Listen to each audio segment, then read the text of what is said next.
join us here. This is Ed Gillman. For some reason, he decided to leave his MP duty because all he was doing was watching Germans. All day long, watching Germans. I don't know how that could become boring, but he decided he didn't want to be bored, and I'm sure he'll tell you the rest of the story, and ended up thinking that he was just the most amazing shot. Where did you grow up? Ed, where'd you grow up? Nutley, New Jersey. In New Jersey. Somehow he fancied himself a good shot from New Jersey. That's pretty funny because now they don't even let guns in New Jersey. So he ended up volunteering to become a waist gunner in the B-17. And he's got some stories and some pictures to share. His son is here, Dr. Gillman, in the front row, and maybe some more of the family that I don't know. But we're all glad that he's here. And just fair warning, when Ed is done, there's going to be a convoy up through the big metropolis of Dillsburg. And all World War II veterans are more than welcome to ride Jeeps or that nasty truck that you know by another name out there. And the ride's just as good now as it was then. So if you would please, Ed Gillman, and he's on his own now with a microphone. So give him your applause and your attention.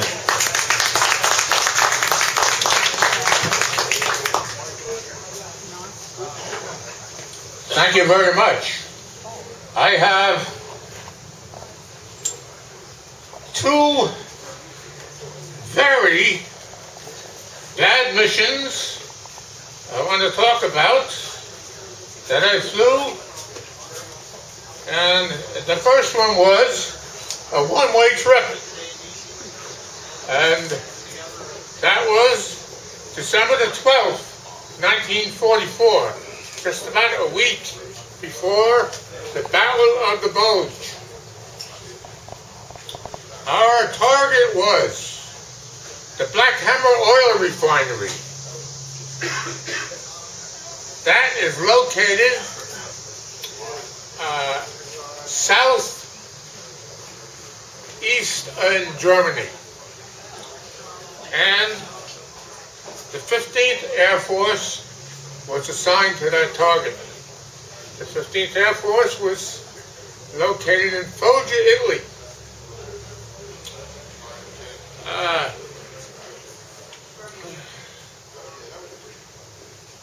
The target was the Black Hammer Oil Refinery, which I told you, and the altitude was 26,500 feet. We dropped our bombs, and on the way out of the bomb run, the right outboard engine was hit with flak, and it was smoking and burning. The pilot was able to control the fire with internal fire extinguisher that's located in each engine. And he stopped the flames coming out, and it was smoking a little bit. And now, a few minutes later, the inboard engine started throwing oil. That had to be feathered. So we only got two engines left, coming off the target.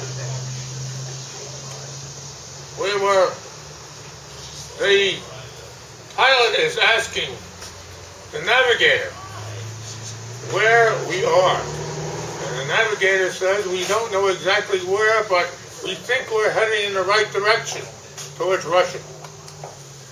So, anyway, right after that, the inboard engine on our ship started acting up and had to be feathered. We only got one engine left. With one engine, you don't fly in a B-17. What happens is, you're going down. Down. Very fast. Now, with that happening, the pilot is telling us we can't make it over the Alps. with one engine. You're going to have to hit the silk. You know what that means? Bail out.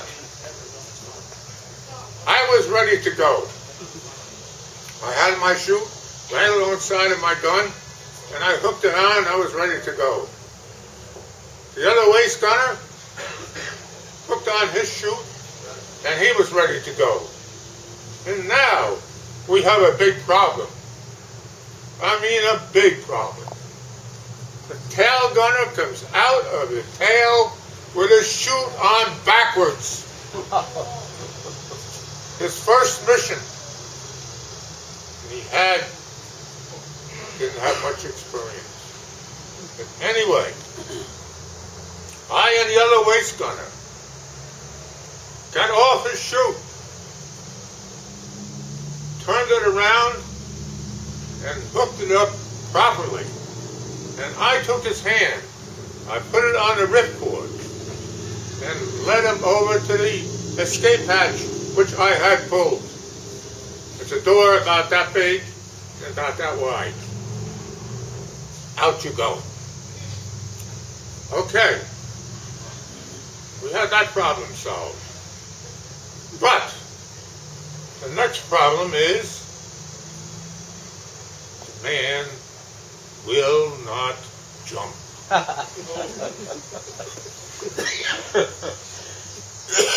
Plane is going. Whoa! Just like this. The plane is going down. The plane's going down. The microphone's going down. And the plane is going down and down. We're losing about 500 feet a minute. Maybe more. So, the pilot is able, on one engine, to keep the airplane sort of fairly level, but we're all going down and down. And now, we got this gunner sitting in front of the escape hatch. He was a big guy, won't move. I yelled at him. The other waist gunner yelled at him. Close your eyes and jump. Would not move. He was paralyzed. Now, in the meantime, the ship is going down. We're probably down, I think, to around 14,000 feet now. But fortunately, we're heading in the right direction. And I looked at the other waist gunner, and he looked at me and he said, "Gotta force him out." I got my knee behind him. And at 20 years old, then, I had plenty of leverage.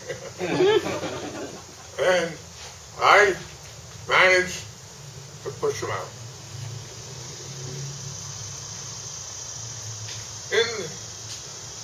In that effort, between the other waist gunner and myself, I think many times that we contributed to saving his life. Because if he ever was allowed to jump with his ripcord against his chest, never make it. Never make it. You flyers out there know what I'm talking about. How many flyers we got there? Flyers? No flyers? Well, anyway, you can visualize that. So, it's my turn next. And I'm up. I check everything. I'm up to the door. And I say, "God be help me." Out I go. Now, this is an experience that you are about to understand.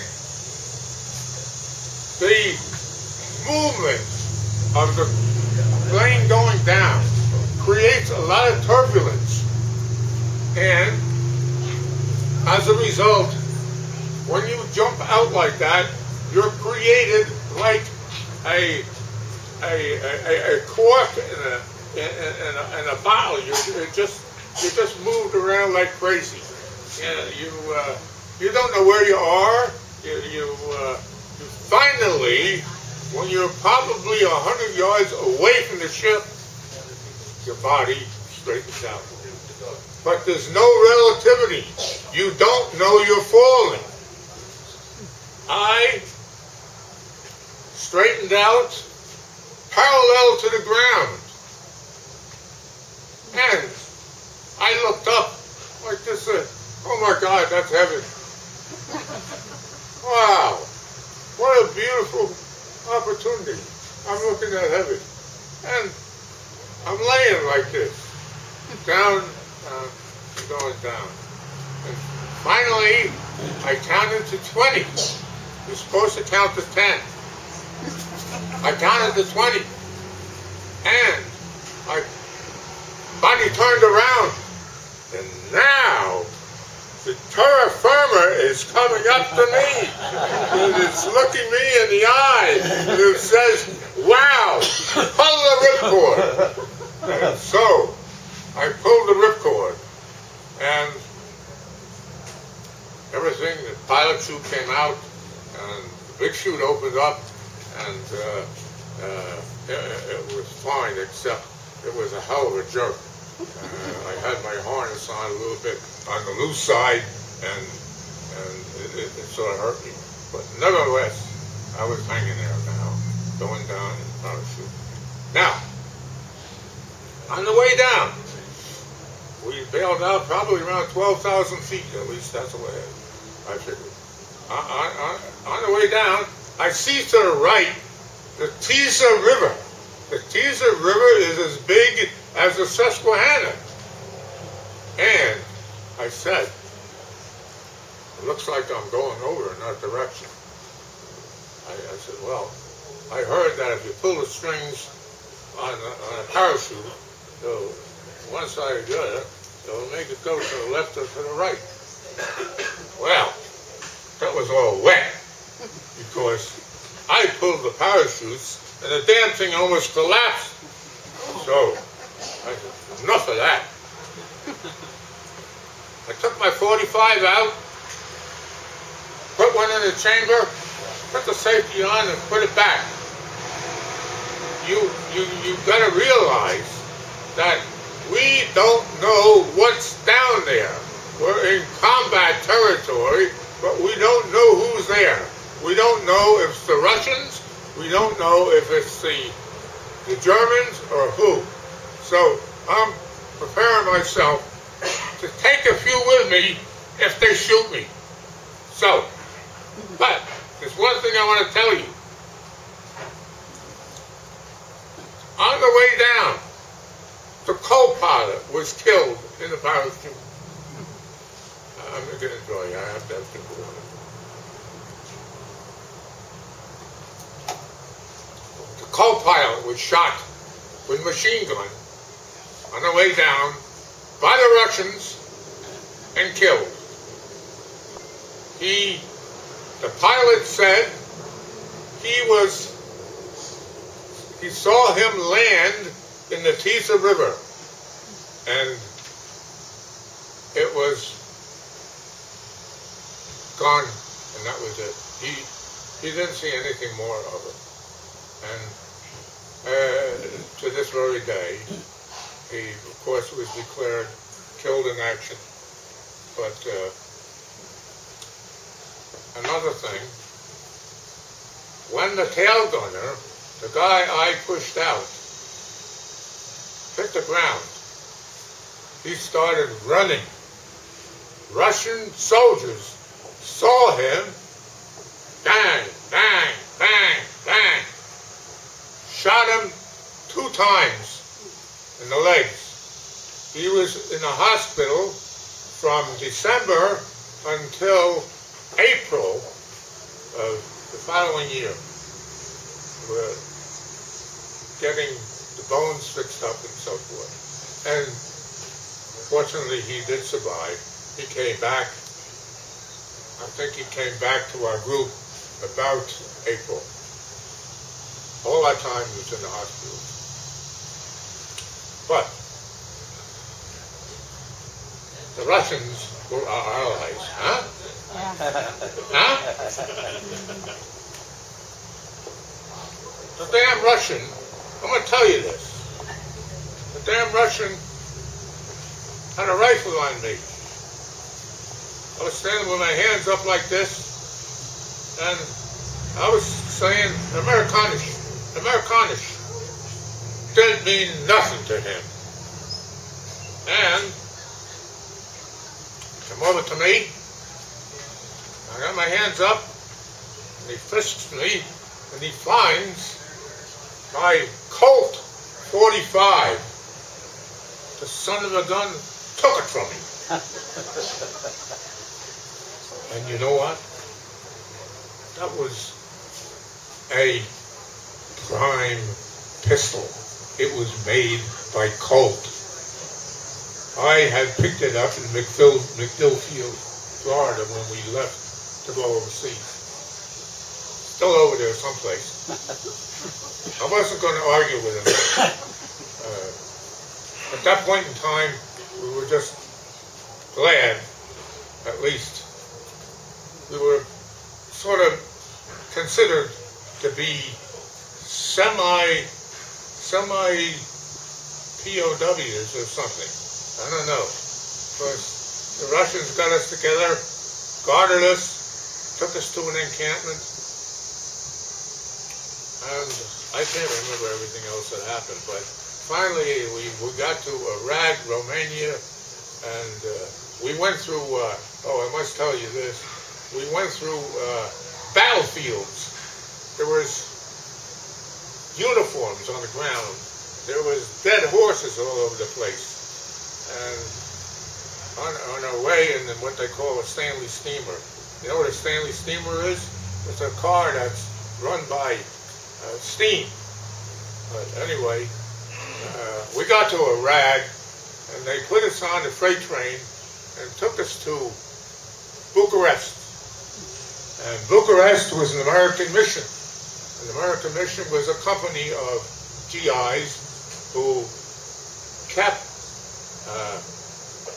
in communications with the front lines. And they confirmed to the Russians that we were Americans. So finally, things eased off a little bit. And when we got into Bucharest, they put us with the American missions. And from then on out, we got back to our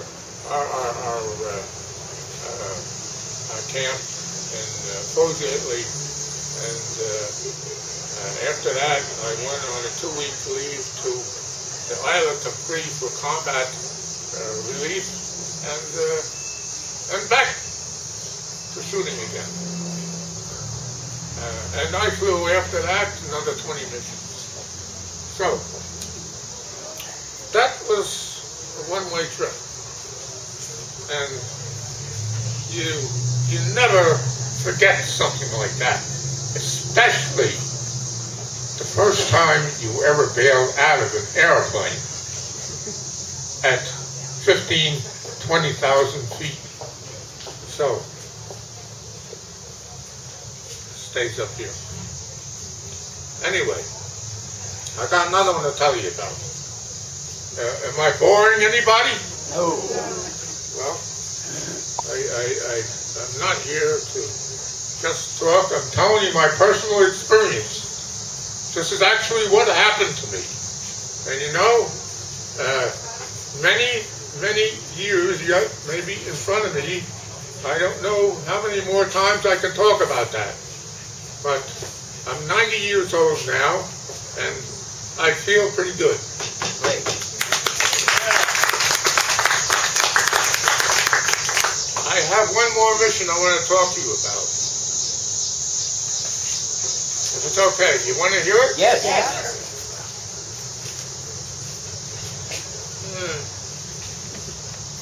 This was March the 24th, 1945. General Eisenhower called a maximum effort for the 15th Air Force to bomb a German tank works in southeast Germany. Sometimes it was known as the Hermann Göring Tank Works. Now, this is a very special mission. Inasmuch as we were 9.5 hours in the air, most of the time in combat. And the ship was prepared for this long journey by putting into the left bomb bay a 500-gallon tank of gasoline with type of insulation around it that was puncture-proof. If it was hit by something, it would seal up right away. And so we had in one side this 500 gallons of gasoline, high test, and the other side 500-pound bombs.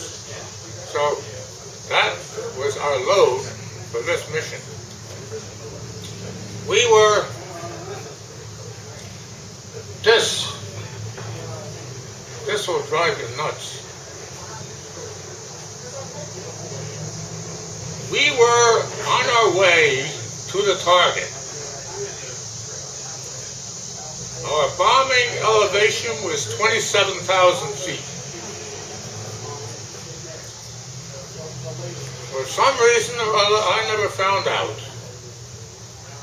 The lead navigator in the 463rd Bomb Group took us directly over Rux,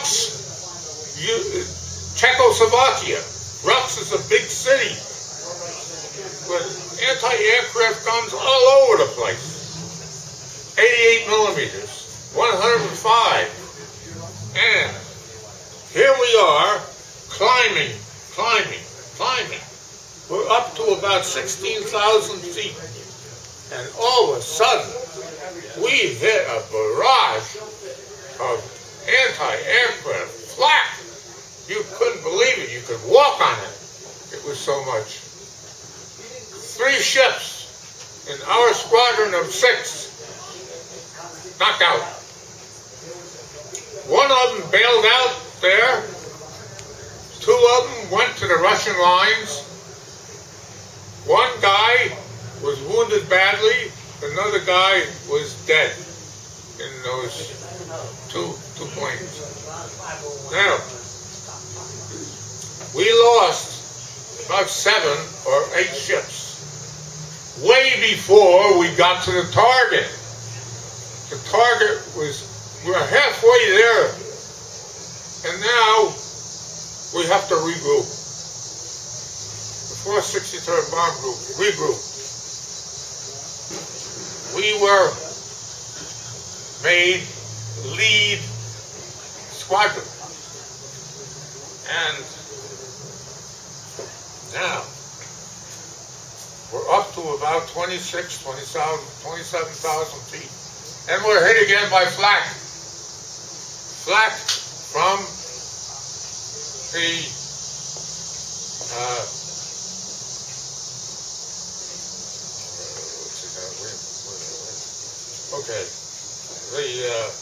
the target area. Okay. And on top of that, ME-262s. Did anybody ever hear them? Yes. Yep. We got hit by them. I had one in my sights for 2 seconds and he was gone. They were coming through over 400 miles an hour. I saw one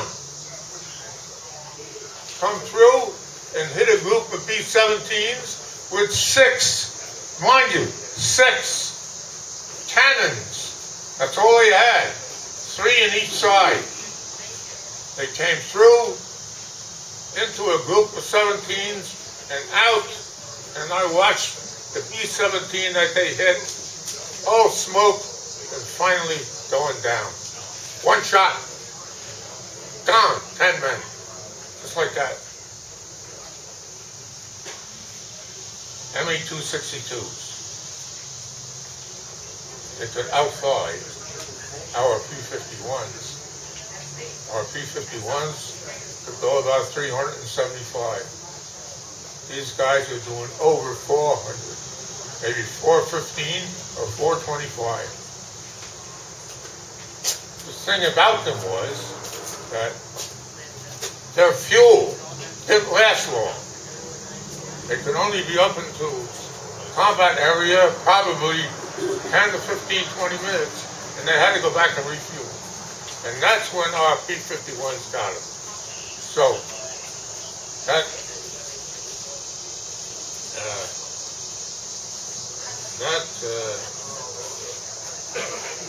was,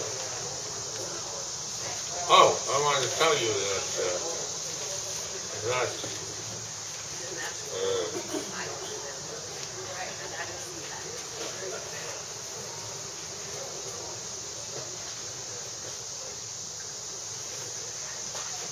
I have some notes here.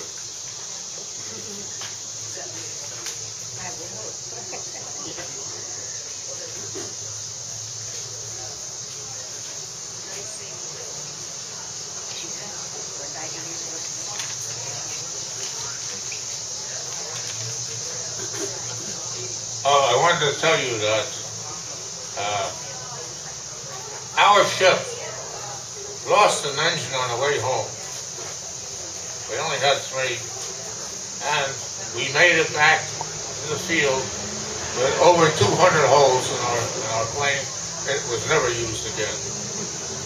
Oh, we got from President Harry Truman a presidential citation